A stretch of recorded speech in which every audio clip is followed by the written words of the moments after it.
Hi friends, good morning to all of you. जैसे कि आप लोग बहुत अच्छे होंगे। चलिए आज हम लोग मिलकर बिहार के बारे में पढ़ते हैं, यानी कि बिहार के संपूर्ण परिचय के बारे में जानकारी लेते हैं कि बिहार में जनगणना के अनुसार या कितना साक्षरता है, कितना क्या है। बिहार के बारे में थोड़ा सा हम लोग साथ में मिलकर पढ़ कर इसको जानकारी लेते हैं। तो चलिए आइए देख पा रहे होंगे कि वन लाइनर है, इसके बारे में थोड़ा सा हम लोग का जानकारी बहुत ज़रूरी है। फिर हम लोग टेक्स्ट क्वेश्चन लगाएंगे, ठीक है। तो देख पा रहे होंगे कि बिहार की राजधानी कहाँ है, तो पटना है। कहाँ है? पटना है। इस तो सबको पता होगा बिहार की राजधानी कहाँ। चलिए इसको थोड़ा जल्दी जल्दी पढ़ देते हैं ताकि आगे क्वेश्चन बहुत अच्छा अच्छा है, ताकि हम लोग एग्ज़ाम में कम से कम हम लोग का आ सके। चलिए आइए देखिए, बिहार का उच्च न्यायालय कहाँ स्थित है, तो पटना में स्थित है। इसका स्थापना कब हुआ था? उच्च न्यायालय का स्थापना जब कब हुआ था, तो 1 दिसंबर 1913 को। 1 दिसंबर 1913 को कब हुआ था? 1 दिसंबर 1913 के। और इसका उद्घाटन, कभी कभी उद्घाटन पूछता है, तो इसका 3 फरवरी 1916 को हुआ था। इसका स्थापना हुआ था 1 दिसंबर 1913 को। इसका उद्घाटन जो हुआ था, उद्घाटन कब हुआ था, तो 1916 में हुआ। आइए बिहार के देखिएगा क्षेत्रफल के दृष्टि से राज्य के क्रम संख्या, यानी कि क्षेत्रफल सबसे ज़्यादा कहाँ कहाँ है, किसका है, तो बिहार जो है 12वां स्थान रखता है क्षेत्रफल के दृष्टि से। केमा स्थान रहता है? बिहार जो है 12वां स्थान रखता है, ठीक है। और केंद्र शासित प्रदेश अगर पूछेगा तो 13वां रखता है, ठीक है। देख पा रहे होंगे आप लोग, यानी कि जनसंख्या के दृष्टि से बिहार के भारत के कौन सा स्थान है। अगर जनसंख्या से पूछेगा तो बिहार के केमा स्थान है, तो तीसरा स्थान है। और क्षेत्रफल के दृष्टि से पूछेगा तो 12वां स्थान है, ठीक है। आगे चलिए, बिहार के राजकीय भाषा क्या है, तो हिंदी है। बिहार के द्वितीय राजकीय भाषा क्या है, तो उर्दू है। बिहार में राजकीय वृक्ष कौन सा है, तो पीपल है। सब तो पता होगा, लेकिन चलिए हम लोग तेज़ी से थोड़ा सा आगे चलते हैं ताकि आगे क्वेश्चन बहुत अच्छा है। तो देख पा रहे होंगे कि बिहार का राजकीय पुष्प क्या है, तो गेंदा है। बिहार का राजकीय पक्षी क्या है, तो गौरैया है। आगे देख पा रहे होंगे आप लोग कि बिहार में राजकीय पशु कौन सा है, तो बैल। 2013 से पहले रीथा था, यानी कि 2013 से पहले कौन सा पक्षी था, तो री पहले कौन सा, पहले री रिच था, ठीक है, अवस्थित था। चलिए आगे आते हैं कि बिहार भारत के पूर्व भाग में स्थित है। बिहार जो है भारत के किस ओर है, तो पूर्व की ओर है। यह एक भू आवेशित राज्य है, ठीक है। यह उत्तर में नेपाल देश, दक्षिण में झारखंड और पूरब में झारखंड एवं पश्चिम बंगाल तथा पश्चिम की ओर पश्चिम में उत्तर प्रदेश राज्य से घिरा हुआ है। बिहार में नेपाल की संयुक्त अंतर्राष्ट्रीय सीमा कितना किलोमीटर लगता है? देखिए ये बहुत इंपॉर्टेंट है। क्या है? बिहार में नेपाल की संयुक्त अंतर्राष्ट्रीय सीमा जो है उस 729 किलोमीटर लगता है। कितना लगता है? देखिए मान लेते हैं कि बिहार है हमारा और ये ऊपर में नेपाल है। क्या है? नेपाल है। तो इसमें जो इस सीमा जो है कितना किलोमीटर लगता है, तो 729 किलोमीटर लगता है। नेपाल से हमारा बिहार का कितने राज्य सटता है, तो हमारा कितने राज्य सटता है? 7 राज्य सटता है। 7 राज्य सटता है। 7 राज्य सटता है। देख पा कितने राज्य सटता है? 7 राज्य। कौन कौन सटता है, तो एक नज़र देख लीजिए कौन कौन सा सटता है। तो यहाँ पर देखिएगा, दूसरा कलर ले लेते हैं। देखिए यहाँ पर देखिए कि सबसे ऊपरी है जो कि पश्चिम चंपारण है। क्या है? चंपारण, सी लिख देते हैं, चंपारण है। फिर पूर्वी चंपारण है। फिर कौन सा है, तो सीतामढ़ी है। कौन सा है? सीतामढ़ी है। सीतामढ़ी है। फिर कौन सा है? मधुबनी है। मधुबनी है। फिर कौन सा है? सुपौल है। कौन सा है? सुपौल है। फिर कौन सा है? अररिया है। फिर कौन सा है? किशनगंज है। जो कि हमारा 7 गो लगता है। कितना लगता है? 7 राज्य लगता है, ठीक है। चलिए अब आगे हम लोग चलते हैं और आगे इसी तरह से बताया जाएगा। देखिए प्रशासनिक परिदृश्य में बिहार में जो प्रमंडल की संख्या कितना है, प्रमंडल की संख्या 9 गो। ये भी बहुत इंपॉर्टेंट है। प्रमंडल की संख्या क्या गो है? 9 गो। तो सबको जानता है, लेकिन कौन कौन है, कौन कौन सा है, तो आप लोग याद करिएगा।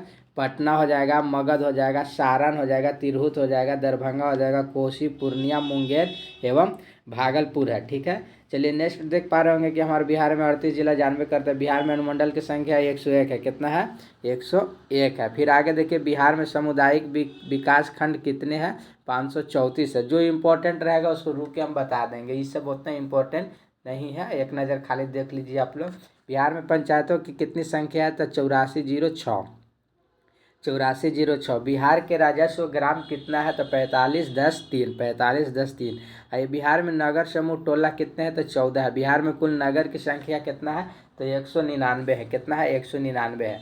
आइए बिहार में पुलिस थाना कितने हैं? तो 853 है। 853 है।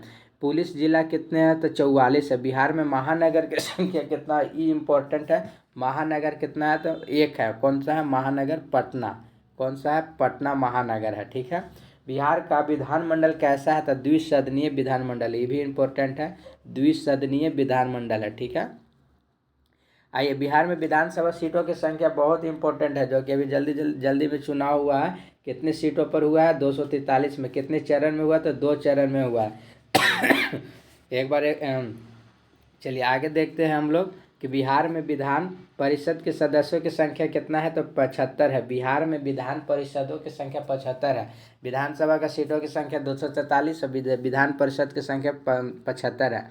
बिहार में लोकसभा सीटों की संख्या देखिए, ये भी इंपॉर्टेंट है। लोकसभा सीटों की संख्या 40 है। लोकसभा सीटों की संख्या कितना है? 40 है। और बिहार राज्य में सभा सदस्य राज्यसभा के कितना है? तो 16 गो। राज्यसभा 16 गो, यानी कि लोकसभा 40 गो, राज्यसभा 16 गो। नेक्स्ट देखिएगा कि बिहार में लोकसभा अनुसूचित जनजाति के लिए आरक्षित सीटों की संख्या क्या गो है? 6 गो है। बहुत इंपॉर्टेंट है। आरक्षित जनजाति के लिए कितना सीटों की संख्या है? 6 गो है। फिर बोलता है कि अनुसूचित जनजाति, जनजाति में जो सबसे अति पिछड़ा होता है उसी को बोला जाता है जनजाति। को कितना है? तो 2 गो है। अनुसूचित जाति की संख्या 6 गो है, लेकिन अनुसूचित जनजाति अगर बोल देता है तो 2 गो है। ठीक है।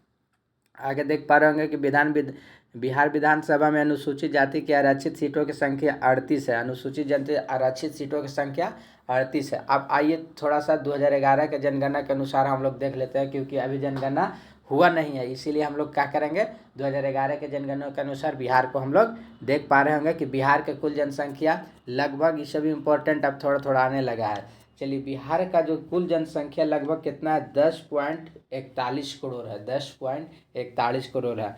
अगर पूछेगा बिहार में पुरुष की कुल जनसंख्या कितना है? तो 54, 27, 81, 57।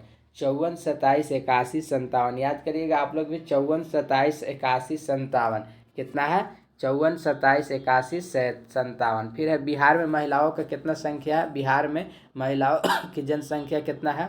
तो 49, 82, 12, 95। 49, 82, 12, 95। 49, 82, 12, 95। 49, 82, 12, 95। 49, 82, 12, 95। याद करिए, आप लोग भी याद करिए। आइए नेक्स्ट है, बिहार का जनसंख्या घनत्व कितना है? बहुत इंपॉर्टेंट है, 1106। यानी कि सबसे ज़्यादा भारत में सबसे ज़्यादा जनसंख्या घनत्व किसका है? तो बिहार का है। कितना है? 1106। सबसे कम कितना है? किसका है? तो अरुणाचल प्रदेश का है। कितना है? तो 17 किलोमीटर प्रति है। ठीक है। अगर केंद्र शासित में पूछेगा कि सबसे बड़ा केंद्र शासित प्रदेश में, तो दिल्ली को मारिएगा। कितना? दिल्ली को मारिएगा। चलिए नेक्स्ट देख पा रहे होंगे हम लोग कि बिहार में लिंगानुपात कितना है। अब ये इंपॉर्टेंट, यहाँ से सारा चीज़ इंपॉर्टेंट आता है, तो चूँकि जो कि एग्जाम में हम लोग का देखने को मिलता है। बिहार में लिंगानुपात की कितना है? तो 918 है। अगर शिशु लिंगानुपात पूछेगा तो 935। याद करेगा, TRE 3 का क्वेश्चन है कि लिंगानुपात की संख्या कितना है? तो 918। अगर शिशु लिंगानुपात पूछ देगा तो 935। ठीक है। बिहार की साक्षरता दर कितना है? तो देखिए 61.80%। बिहार में साक्षरता कितना है? 61.80%। अब फिर पूछेगा कि बिहार में पुरुष साक्षरता कितना है? तो पुरुष साक्षरता आपको हो जाएगा 71.2%। महिला पूछेगा तो महिला हो जाएगा 51.5%, जो कि TRE 2 का क्वेश्चन है। TRE 2 का क्वेश्चन है। महिला साक्षरता कितना प्रतिशत है? तो 51.5% है। 51.5% है। कितना है? 51.5% है। चलिए नेक्स्ट देख पा रहे होंगे हम लोग, बिहार की ग्रामीण साक्षरता दर कितना है। अब देखिए बिहार में ग्रामीण साक्षरता जो है ना, ग्रामीण में जो साक्षरता करता है उसका कितना है? तो उसका 59.78%। 59.78%। टोटल ग्रामीण पूछेगा तो इतना है। ठीक है। अगर पुरुष में पूछेगा कि ग्रामीण पुरुष के साक्षरता कितना है, तो 69.67%। महिला पूछेगा तो 49%। 49%। ठीक है। आगे देखिए नेक्स्ट देखिएगा, बिहार की शहरी साक्षरता दर कितना है। शहरी साक्षरता जो है ना कि 76.86% है। 76.86% शहर में ज़्यादा है। पुरुष कितना है? तो 82.56। 82.56। महिला कितना है? 70.49। चलिए आगे नेक्स्ट हम लोग देख पा रहे होंगे कि बिहार में कितनी ग्रामीण जनसंख्या निवास करते हैं। ग्रामीण जनसंख्या कितना निवास करते हैं तो 88.71%, 88.71%। बिहार में कितनी ग्रामीण जनसंख्या निवास करते हैं तो 88.71%। बिहार में कितनी जनसंख्या शहर में निवास करती है तो 11.29%, जो कि क्वेश्चन ही पूछा है, BBI जो कि आपको पूछा है। यानी कि जनसंख्या, शहरी जनसंख्या कितना निवास करता है 11.29%, चूँकि ग्रामीण अगर पूछेगा तो 88.17%। नेक्स्ट चलते हैं हम लोग, बिहार में सर्वाधिक जनसंख्या वाले जिला कौन सा है। 3 गो सबसे ज़्यादा जिला वाला सबसे ज़्यादा कौन सा है तो पटना। बिहार में सर्वाधिक जनसंख्या वाले 3 जिले कौन कौन सा है तो पटना सबसे बड़ा जिला वाला है, फिर पूर्वी चंपारण है, फिर मुजफ्फरपुर है। याद करिएगा, सबसे पहला पटना, दूसरा पूर्वी चंपारण, तीसरा मुजफ्फरपुर। ठीक है। बिहार में न्यूनतम जनसंख्या वाला 3 जिला कौन सा हो जाए तो सबसे कम जनसंख्या वाला तो शिवहर हो जाएगा, फिर शिवहर हो जाएगा, सॉरी शेखपुरा हो जाएगा, फिर शिवहर हो जाएगा, फिर अरवल हो जाएगा। अरवल जो है कि हमारा नवीनतम जिला है, जो कि 38वां जिला है। चलिए नेक्स्ट हम लोग देख पा रहे होंगे कि बिहार के सर्वाधिक जनसंख्या घनत्व वाला 3 जिला है। सबसे ज़्यादा जनसंख्या घनत्व वाला 3 जिला है पटना, दरभंगा और शिवहर। यानी कि आप देखिए जनसंख्या सबसे ज़्यादा घनत्व कहाँ कहाँ मिलता है। बहुत इंपॉर्टेंट ये सब क्वेश्चन है और बहुत कंफ्यूज करता है, इसीलिए आप लोग बार बार इस चीज़ को पढ़िए और देखिएगा। यानी कि जनसंख्या घनत्व जो है कि सबसे सर्वाधिक किसका है तो पटना के है, फिर दरभंगा के है, फिर शिवहर का है सबसे ज़्यादा जनसंख्या घनत्व। फिर अगर न्यूनतम जनसंख्या घनत्व पूछ देगा तो कौन सा है तो कैमूर हो जाएगा, जमुई हो जाएगा, बांका हो जाएगा। ठीक है। चलिए नेक्स्ट चलते हैं हम लोग, बिहार के सर्वाधिक लिंगानुपात वाला 3 जिला। अब देखिए सबसे ज़्यादा लिंगानुपात कौन कौन सा है, एक क्वेश्चन पूछा होगा, गोपालगंज सबसे ज़्यादा यहाँ लिंगानुपात है। कितना है लिंगानुपात है। फिर इसके बाद कौन सा सिवान, फिर कौन सा है, फिर सारण हो जाएगा। नेक्स्ट देखिए बिहार का न्यूनतम लिंगानुपात, न्यूनतम, अब देखिए सर्वाधिक वाला गोपालगंज था, लेकिन न्यूनतम वाला पूछेगा तो न्यूनतम वाला आपको हो जाएगा मुंगेर हो जाएगा, भागलपुर हो जाएगा, खगड़िया हो जाएगा। मुंगेर, भागलपुर और खगड़िया हो जाएगा। चलिए नेक्स्ट आते हैं हम लोग, बिहार के सर्वाधिक साक्षरता वाले 3 जिला। सबसे ज़्यादा मतलब साक्षर कौन कौन सा जिला है तो सबसे ज़्यादा आप लोग देखिएगा रोहतास का लड़कन लोग साक्षर मिलता है, फिर पटना, फिर भोजपुर। देखिए राजधानी होते हुए भी पटना साक्षरता में पीछे है, तो राजधानी होने का क्या मतलब है। सबसे ज़्यादा कहाँ साक्षरता है तो रोहतास में है, फिर कहाँ है पटना में है, फिर कहाँ है भोजपुर में है। चलिए नेक्स्ट देख पा रहे होंगे हम लोग कि बिहार में न्यूनतम साक्षरता वाला 3 जिला कौन कौन सा है। जो सबसे ज़्यादा कम साक्षरता वहाँ पर कम मिलता है तो पूर्णिया में है, जो कि आपको पूर्वी साइड में सटा हुआ है। सीतामढ़ी है, सीतामढ़ी है, कौन है सीतामढ़ी है। फिर कौन सा है कटिहार है, कौन सा है कटिहार है। ये सब जो है कि कम साक्षरता वाला है। ठीक है। नेक्स्ट देखिए बिहार के सर्वाधिक पुरुष साक्षरता वाला कौन सा है। देखिए पुरुष सबसे ज़्यादा साक्षर कहाँ के मिलता है, रोहतास के। बहुत इंपॉर्टेंट क्वेश्चन है जो कि आपको क्वेश्चन आने वाला है। चलिए आइए देखते हैं, सबसे ज़्यादा साक्षरता रोहतास से रखता है, पुरुष में भी रोहतास से रखता है। बिहार का न्यूनतम पुरुष साक्षरता वाला जिला मतलब सबसे कम कहाँ के लोग रहता है तो पूर्णिया में रहता है। कहाँ के लोग रहता है, पूर्णिया के बहुत कम पढ़ा लिखल रहता है। सबसे ज़्यादा कहाँ का पढ़ा लिखा रहता है तो रोहतास के रहता है। आइए नेक्स्ट देखते हैं हम लोग, बिहार में सर्वाधिक महिला साक्षरता वाला कहाँ, तो देखिए महिला में भी रोहतासे है।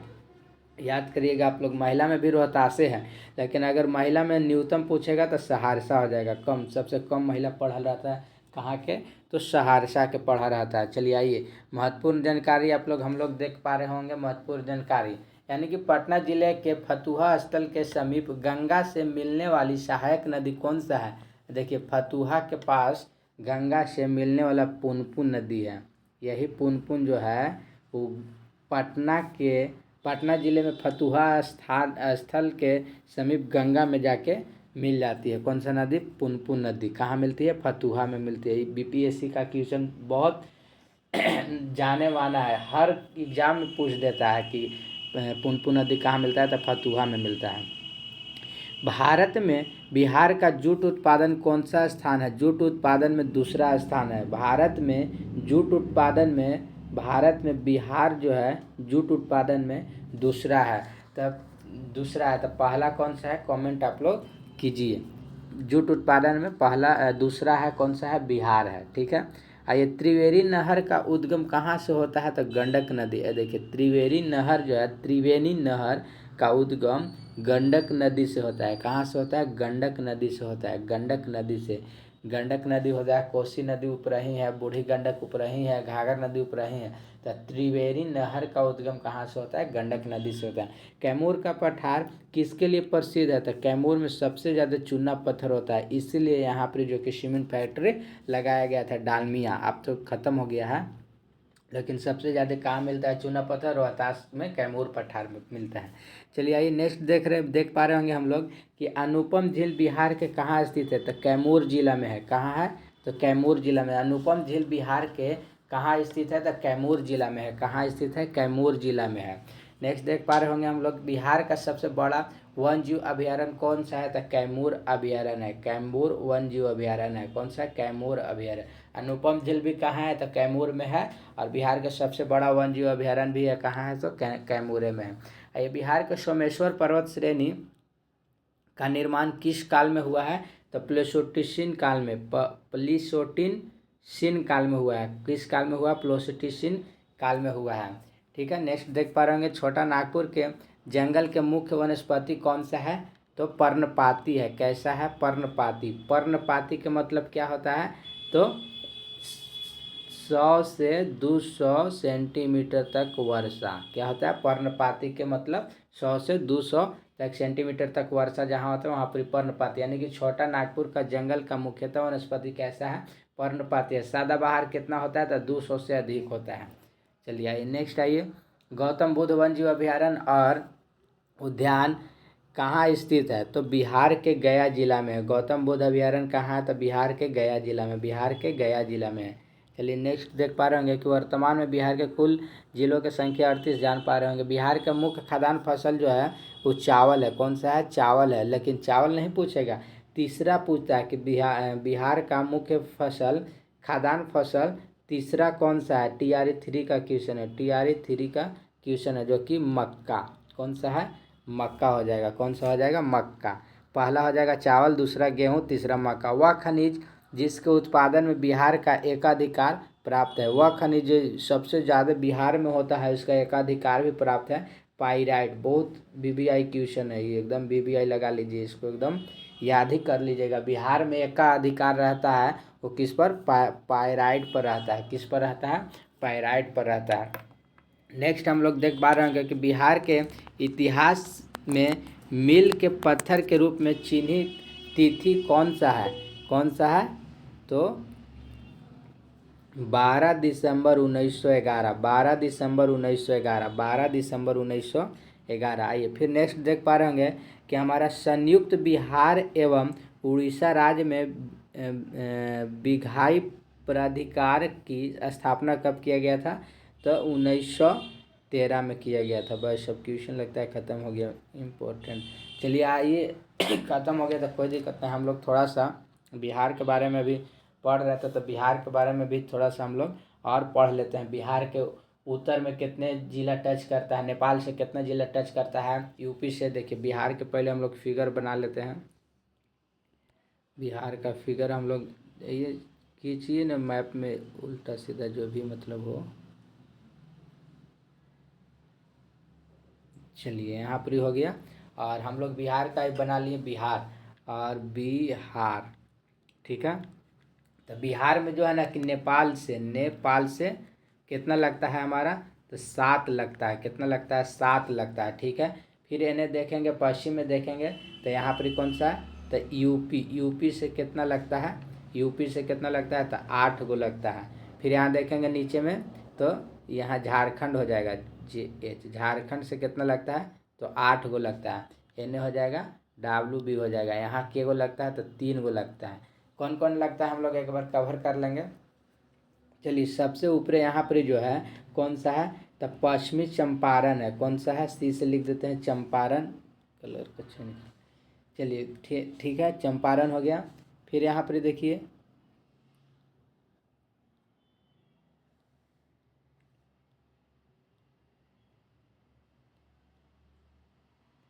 चंपारण हो गया। और फिर चंपारण के बाद हो जाएगा तो यहाँ पश्चिमी चंपारण हो गया। फिर यहाँ पर हो जाएगा पूर्वी चंपारण, पूर्वी चंपारण हो जाएगा। फिर यहाँ पर हो जाएगा सीतामढ़ी हो जाएगा, सीतामढ़ी हो जाएगा। फिर यहाँ पर क्या हो जाएगा, मधुबनी हो जाएगा, मधुबनी। फिर यहाँ हो जाएगा सुपौल हो जाएगा। फिर अररिया हो जाएगा। फिर हो जाएगा किशनगंज, किशनगंज। देखिए तो हुआ 7 गो, 1 2 1 2 3 4 5 6 7। ये हो गया हमारा नेपाल से टच करने वाला। अब आइए नीचे हम लोग आते हैं, यहाँ से यूपी से टच करने वाला, तो कौन सा हो जाएगा, पश्चिमी, पश्चिमी। यहाँ से कलर को चेंज कर लेते हैं।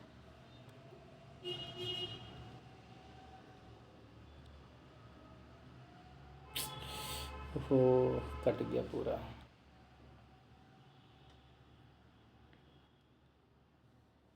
चेंज करे के चक्कर में कट गया। चलिए बिहार का मैप थोड़ा सा ड्रॉप कर लेते हैं। चलिए हम लोग ऊपर में हम लोग पढ़ लिए थे, ऊपर में हम लोग देख लिए थे 7 गो नेपाल से।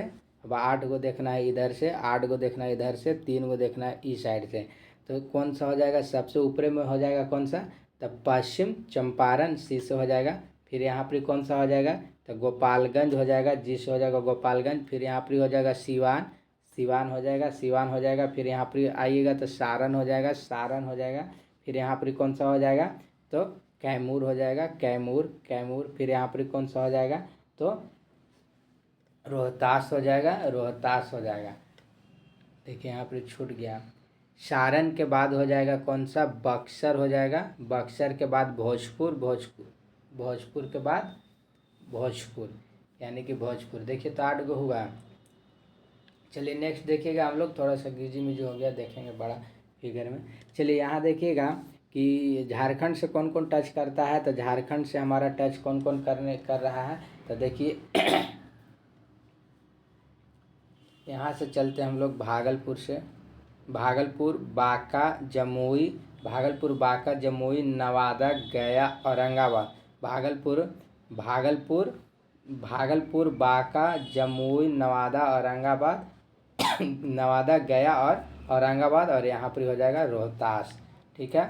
फिर देख पा रहे, देखिए हम लोग कि यहाँ से 3 गो राज्य सकता है, कौन सा, कटिहार, पूर्णिया और किशनगंज, 3 गो राज्य सकता है। चलिए हम लोग अब इतना ही रहने देते हैं। और बिहार के बारे में जैसी और जानकारी है, लेकिन देखिए इतना ही हम लोग देख पा रहे होंगे। इसको रिवीजन कीजिए और याद कीजिए। धन्यवाद।